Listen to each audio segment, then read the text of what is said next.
ہم وہی کہیں گے جو ہمارا دین ہم کو بتاتا ہے. عمل کرو تو تمہارا بھلا ہے, نہیں کوئی عمل کرے تو نقصان ہمارا نہیں ہے, اسی کا نقصان.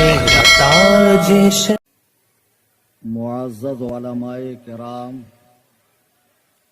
حاضرین بزم, السلام علیکم ورحمۃ اللہ وبرکاتہ.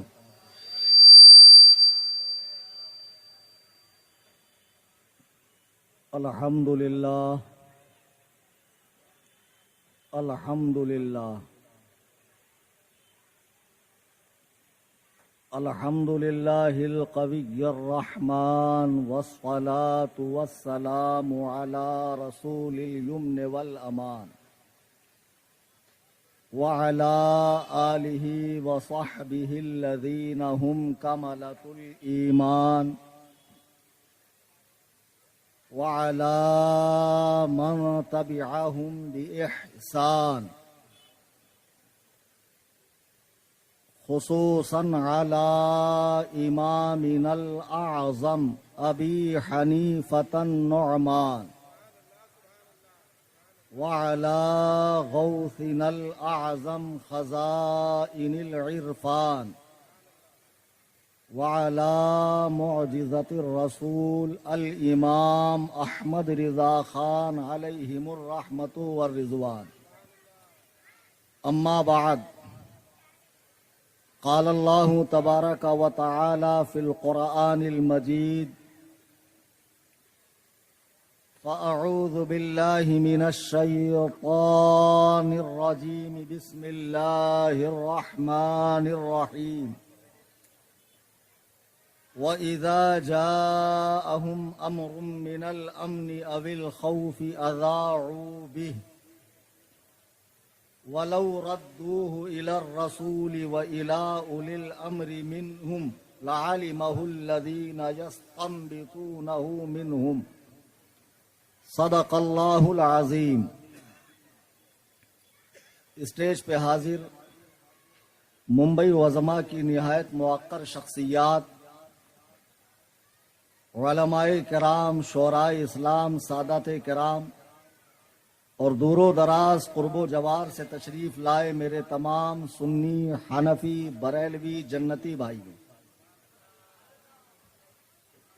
آئیے ہم اور آپ انتہائی عقیدت و محبت سے اپنی اور ساری کائنات کے مرکز عقیدت جناب احمد مجتبی محمد مصطفیٰ صلی اللہ علیہ وسلم کی بارگاہ میں ہدیہ درود و سلام پیش کریں. اللہم صلی علی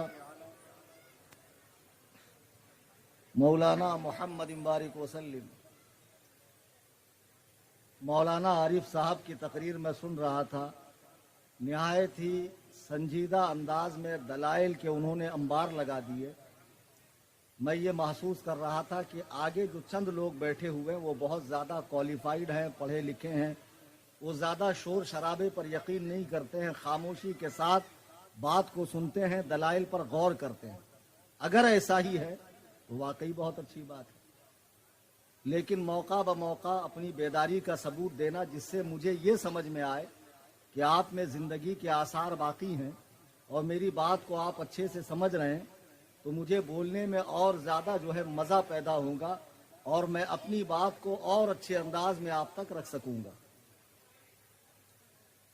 حضرت مولانا عارف مصباحی صاحب نے افضلیت کے عنوان سے تقریر کی اور اہل سنت و جماعت کا صاف ستھرا نکھرا مذہب جو قرآن و سنت سے مستدل ہے بتایا کیا ہے. لیکن میرا عنوان یہ نہیں ہے.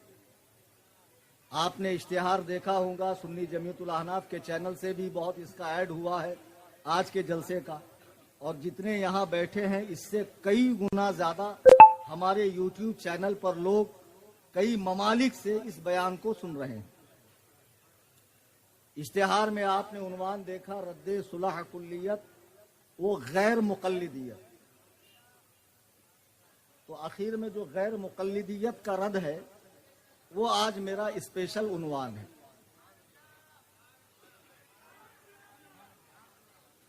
میں نے اسی مناسبت سے آیت کریمہ پڑھی. میں چاہوں گا جتنی دیر میری بات ہو رہی ہے